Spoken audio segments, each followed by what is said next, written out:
The White House is zeroing in on a package of clean energy strategies for President Joe Biden's big domestic policy bill that officials believe could reach similar greenhouse gas emission reduction goals as an initial proposal that was quashed by opposition. The Biden administration discussed the proposals Monday at the White House with the leaders of about a dozen environmental and justice groups, according to a senior administration official who requested anonymity to share the plans.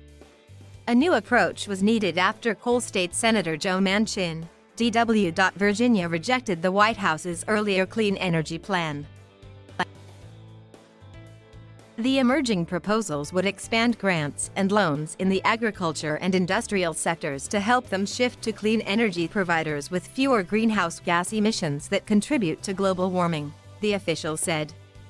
There would also be new, refundable home improvement tax credits for tapping solar, wind, and other renewable energy sources. The official said momentum was building as the group coalesced around the new ideas.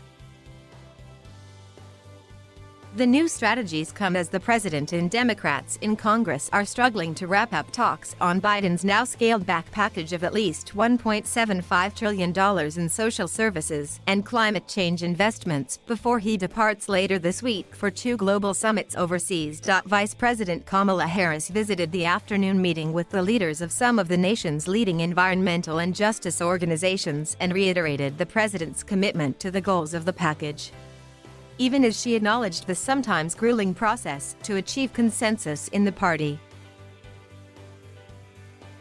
The president and I and our administration are unwavering in our commitment to these issues. Absolutely unwavering, she said. But you know, there's an old saying, you don't want to watch sausage be made and you don't want to watch a bill being made. A cornerstone of Biden's climate change strategy had been a clean energy plan that would have rewarded power providers that use clean sources and penalized those that don't. But that approach had to be scrapped when Manchin objected. With Republicans fully opposed to Biden's big package, the president needs the support of all Democrats in the 50-50 split Senate, with no votes to spare. The senior administration official said the administration was not wedded to one clean energy strategy as a silver bullet. Instead, the administration is coalescing around the new package of strategies that the official said could potentially reach the same emission reduction goals without adding new costs to the overall proposed budget. It's unclear if the new proposals would be acceptable to Manchin. He has preferred an approach that does not favor one industry over the other as coal begins to be phased out for cleaner energy sources. The new strategies appear to use more incentives to encourage clean energy use rather than penalties for failing to make the transition, which could help win over Manchin.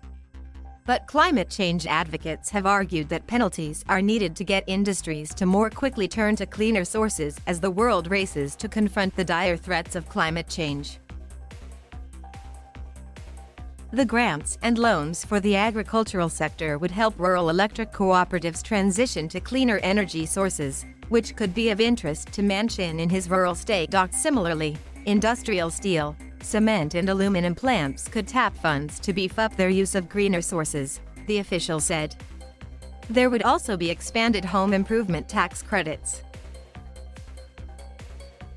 Biden is heading later this week to global summits, including the UN Climate Change Conference in Scotland, and he wants a deal in hand as he hopes to reposition the U.S. as a world leader on the issue.